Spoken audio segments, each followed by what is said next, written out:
Hello అండి, నా పేరు డాక్టర్ సుమా, కన్సల్టెంట్ 39 ఫర్టిలిటీ సెంటర్ విజయవాడ. చాలామంది లేడీస్కి ప్రెగ్నెన్సీ లేకపోతే వాళ్ళు డెలివరీ అయిన తర్వాత బేబీకి పాలు ఇవ్వకపోయినా కూడా ఇలాంటి సిచ్యువేషన్స్ లేకపోయినా కూడా వాళ్ళకి రొమ్ములో నుంచి పాలు వస్తూ ఉంటుందండి. సో దీన్ని మనం గ్యాలక్టోరియా అని అంటాము. సో ప్రెగ్నెన్సీ అయ్యి డెలివరీ అయిన తర్వాత బేబీకి బ్రెస్ట్ ఫీడింగ్ చేస్తున్నప్పుడు పాలు రావడం సహజమే. కానీ కొంతమందికి ప్రెగ్నెన్సీయే రాకుండా కూడా రొమ్ముల్లో నుంచి పాలు వస్తూ ఉంటుంది. సో దీనికి కారణాలు ఏంటి, దీనికి మనం ఏం చేయగలం? సో రొమ్ములో నుంచి పాలు రావడానికి కొన్ని హార్మోనల్ ఇంబ్యాలెన్సెస్ అనేవి రావచ్చండి. దానివల్ల మనకి రొమ్ములో నుంచి మామూలుగా కూడా పాలు రావచ్చు. సో ప్రొలాక్టిన్ అనే హార్మోన్ బాడీలో ఉండాల్సిన దానికన్నా ఎక్కువ లెవెల్స్లో ఉంటే రొమ్ములో నుంచి పాలు సెక్రేట్ అవుతాయండి.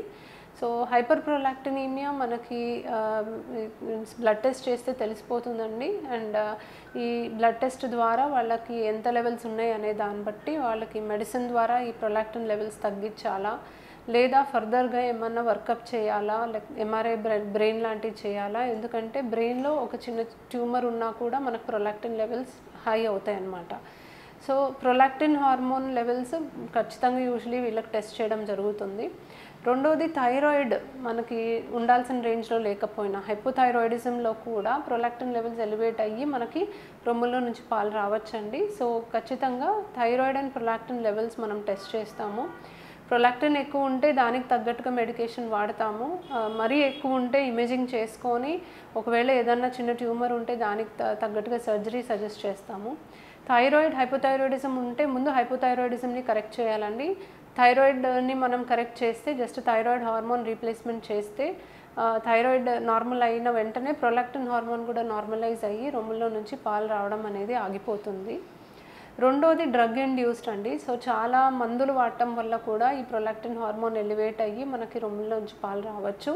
సో వాళ్ళు కనుక ఏదైనా మెడికేషన్ పైన ఉన్నారు అంటే వాళ్ళు ఏం మెడిసిన్స్ వాడుతున్నారు అనేది మనం ఒకసారి గమనించుకొని ఏదైనా మార్చచ్చా, దానికి ఏమైనా వేరే ఆల్టర్నేటివ్స్ ఉన్నాయా, ఇలా రొమ్ములో నుంచి పాలు రాకుండా మనం ఏదైనా వేరే ప్రిస్క్రైబ్ చేయొచ్చా అనేది చూస్తాము. వాళ్ళు ఈ మెడిసిన్స్ స్టాప్ చేసిన వెంటనే ఇది మళ్ళీ రివర్స్ అయిపోతుందండి. సో ఇది కాకుండా నార్మల్గానే మనకి బ్రెస్ట్ ఫీడింగ్ అప్పుడు రావడం సహజమే. ఊరికనే బ్రెస్ట్ని స్టిమ్యులేట్ చేసినా కూడా ఒక్కొక్కసారి పాలు రావచ్చు. సో ఊరికనే బ్రెస్ట్ని అలా పిండడం లాంటివి చేయకుండా ఉంటే కూడా వీళ్ళకి పాలు రావడం అనేది ఆగిపోవచ్చు. సో ఈ రొమ్ములో నుంచి పాలు వస్తున్న వాళ్ళకి పీరియడ్ కూడా ఆగిపోవడానికి కూడా ఛాన్సెస్ ఉంటాయండి. సో ఇదన్నీ ఇంటర్ రిలేటెడ్ ఉంటాయి హార్మోనల్ ఇంబ్యాలెన్సెస్కి. అండ్ ఇవన్నీ ప్రాబ్లమ్స్ ఉన్నప్పుడు ప్రెగ్నెన్సీ రావడానికి కూడా ప్రాబ్లం ఉంటుంది.